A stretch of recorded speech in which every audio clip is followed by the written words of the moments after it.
So today's our topic is profit and loss account, or we can say statement of profit and loss.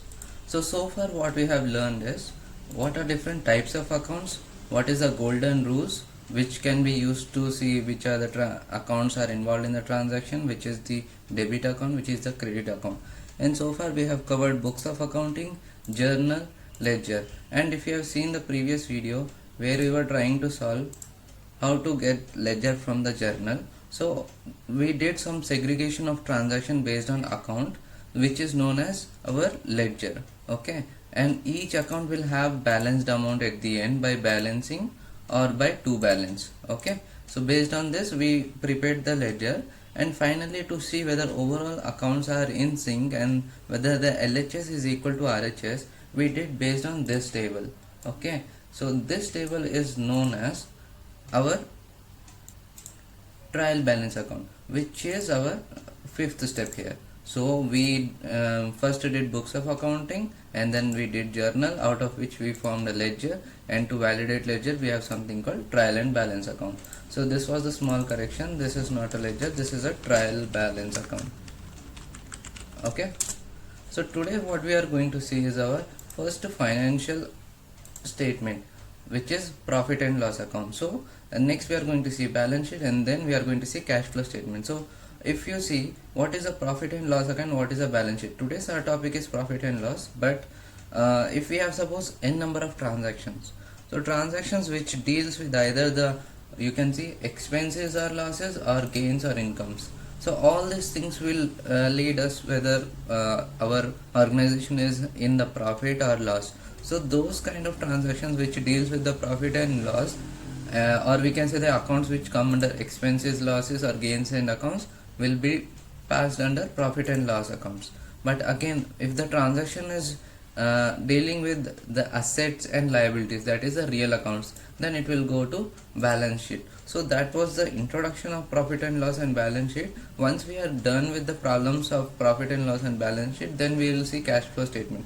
So it is like a dependency out of these two. Okay, but all the three financial statements are used for different purpose. So first we'll see what all things are involved in the profit and loss account. We are going to see the format, then we are going to solve the demo, or we can say problem statement. Then you can write your queries in the comment section, right? So these are the things which are involved in the profit and loss account. So if you have not seen the previous videos in the same playlist, please go and watch them, because the problem that we are going to do today is not something which we did previously, but the concepts that we are going to use is for sure you need to visit the previous videos to understand those concepts which we are going to use today. But before that, today first let's understand what are these terminologies, and these terminologies we will try to, okay, so what happens is once you understand these terminologies, right, we'll given up, like this is one of our problem statement. So we see, okay, they are asking about other incomes. So out of these transactions given, what are the other incomes? So basically we are going to choose one term here, and we are going to choose what are the transactions which belongs to that term, and we'll do the we'll store the transaction according to the terminologies explanation. I hope that is clear. So first we'll understand the term, then we'll store the transaction in our tabular form, and then we'll make sure that we get our net profit or net loss. Okay, so the first thing that we store in our profit and loss account is revenue. Now what is revenue? The complete sales or any kind of services that you provide. It might be a hardware thing, it might be a software thing, or it might be a labor thing, anything. So every amount that you generate from by providing your products or services, that comes under our revenue. So because we store it first in our profit and loss account, we call it as a top line. Okay, next is the cost of goods sold. Now while providing the services or goods, there will be some cost incurred, right? Like we have machinery for providing services, so or products, or for manufacturing, that will come across a depreciation. So that cost, raw material, our labor, so everything, like you can say for providing services, what all expenses that we came across as an organization, that will be known as a cost of goods sold. So based on this definition explanation, we'll see, okay, which transaction comes under which category.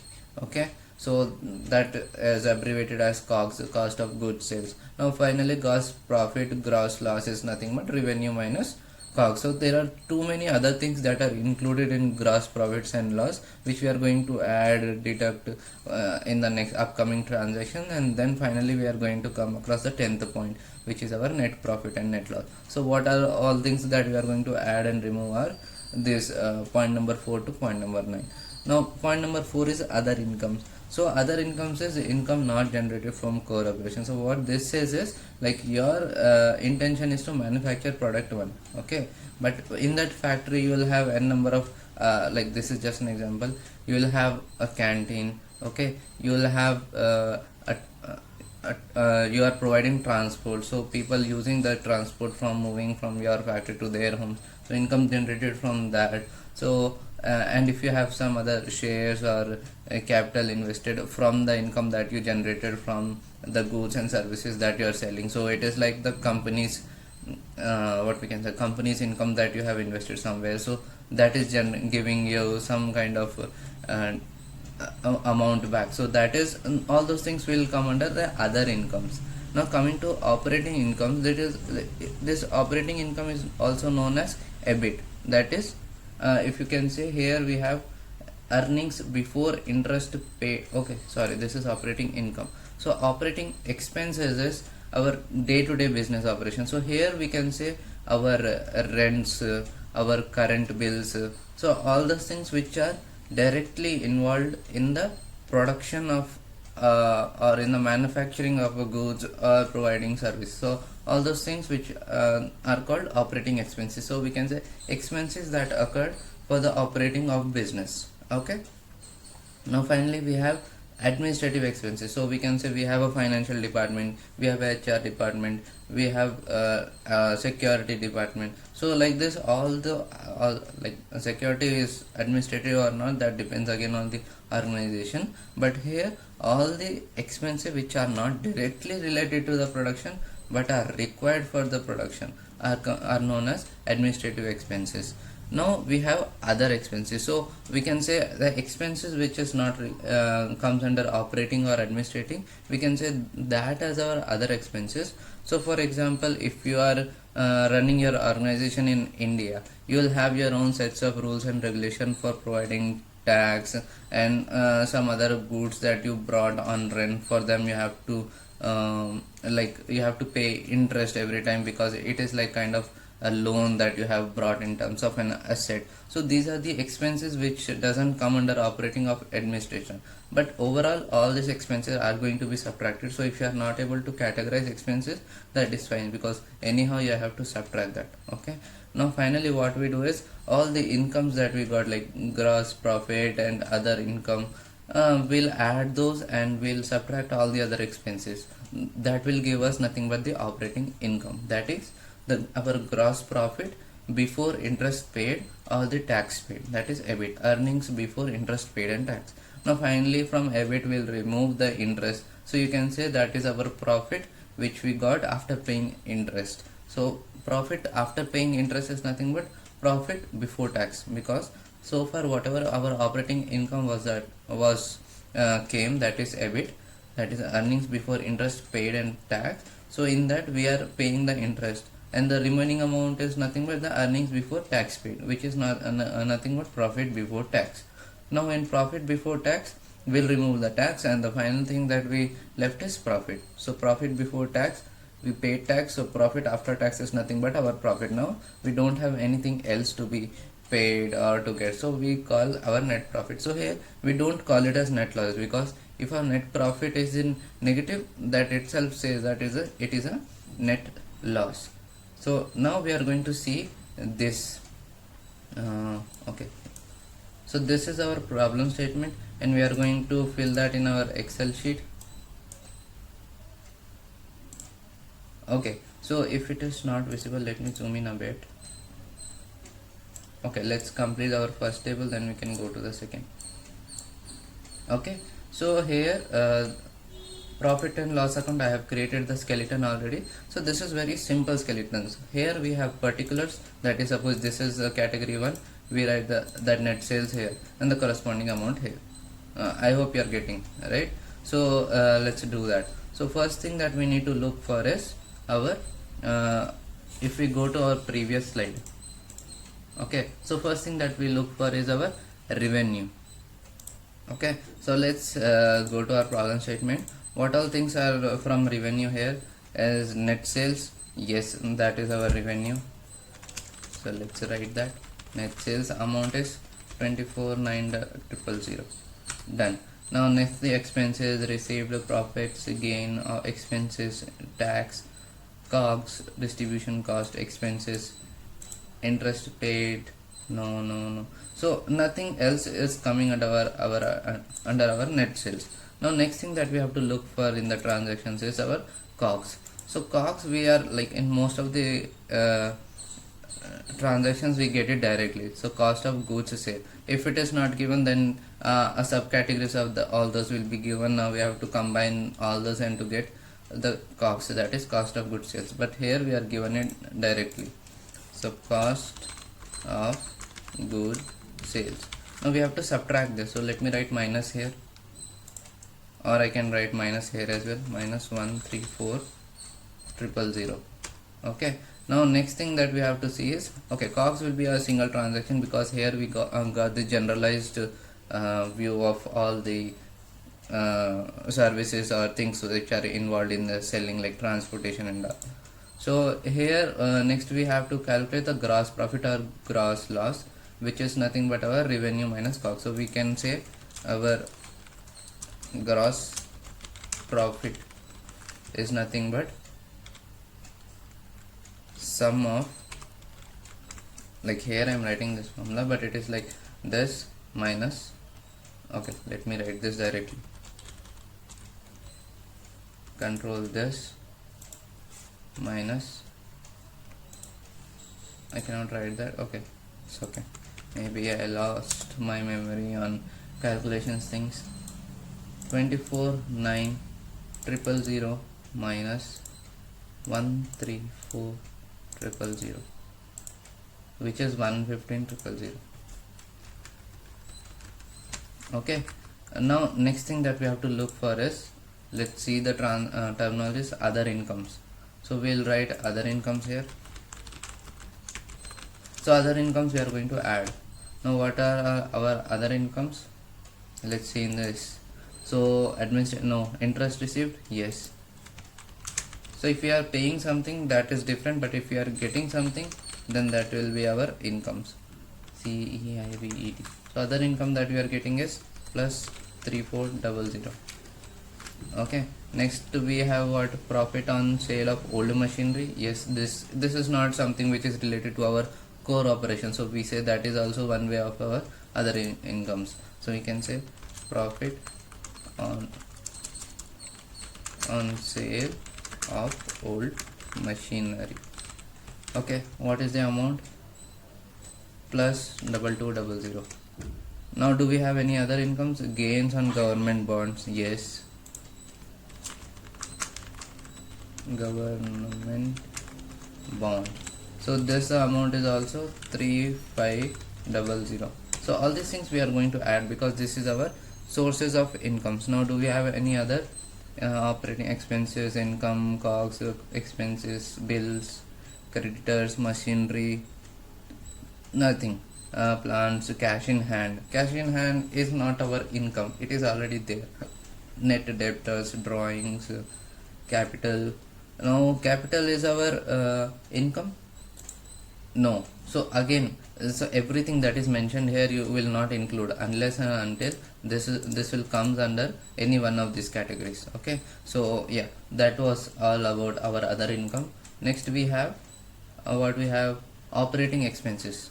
So operating expenses in the transactions, if we see, we are directly given the operating expenses. So these are some of the like a vast set of categories which are generalized and provided to us directly because we don't know what is happening inside. So these are the transactions provided to us to generate our profit and loss account. So operating expenses, so this is expense, so for sure we are going to subtract it, 48,000.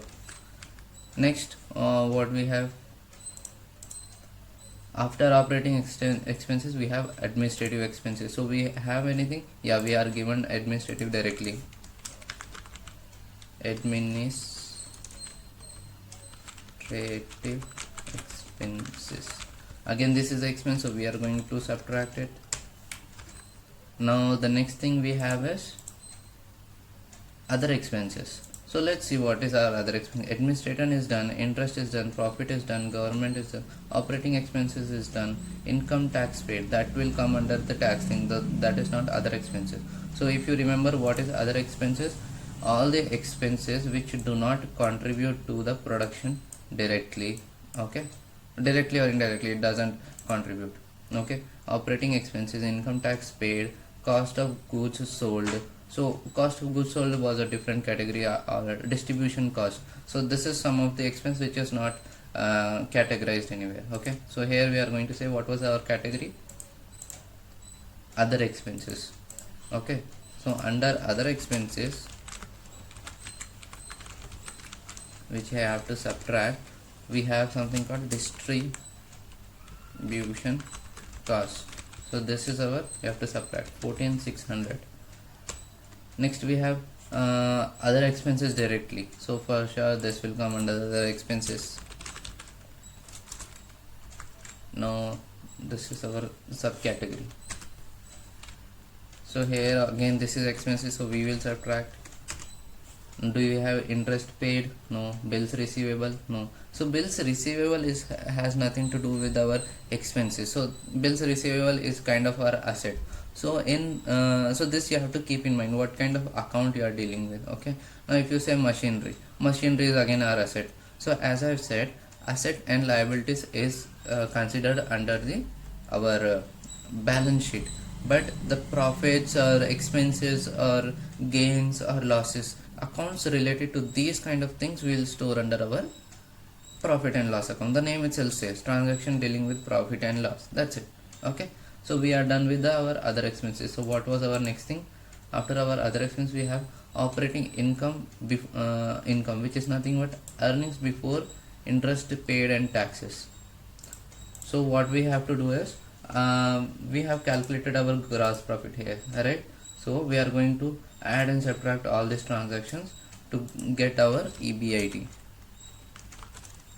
This I'll write in bold, okay. So let's do the calculation. So we have 115 plus 3400 plus 2200 plus 3500 minus 48000 minus 12000 minus 14600 minus 3800. So this is our 45700. 45700 is our EBIT. Now once we get EBIT, then there is nothing to choose, okay. Similarly after EBIT what we have to do is nothing but we have to remove interest, we have to pay the tax, that's it. So next thing that we have to do is PBT, that is profit before tax. So what we have to do is we need to find where we have paid the interest. So where we have paid the interest, income tax paid, here you can see, no, this is income tax. Where is interest received, interest paid? So interest paid. So here I can write profit before tax is nothing but I have to subtract my interest paid, which is, how much interest did I pay? 6200. So 6200 is my interest paid. So what I can say is now to calculate my gross profit I have to remove the 6200 from this and the tax paid from this, okay. So finally let's see what is my tax paid. Okay, yeah, one thing is wrong here. This is interest paid, right? So profit before tax will be my EBIT minus tax paid, that is 6200. So 39500 is my PBT. 39500 profit before tax. Now I'll find how much tax did I paid, and then I'll find the net profit. I hope this makes sense. So our final thing will be here. So let's see what is the tax that we paid. tax paid, income tax paid is 8800. So this we have to subtract again 8800. So our net profit will become 39,500 minus 8800, so 3700. So you see, we are done with our profit and loss account, but we have not used all our transactions here, right? Because we consider only transactions related to profits and loss. So what we are going to do is, next we are going to write the balance sheet using the same transactions. In that you will see that we are not considering the transaction related to profits or expenses or losses, but we are considering only the assets and liabilities. So that's how we are going to cover every transaction in this given list, that is related to assets and loss and related to expenses and gains. So that's it for today regarding our profit and loss account. If you have any queries regarding this terminologies or this problem, please write down in the comment section, and if you like my explanation, please do subscribe and support. Thank you. That's it for today.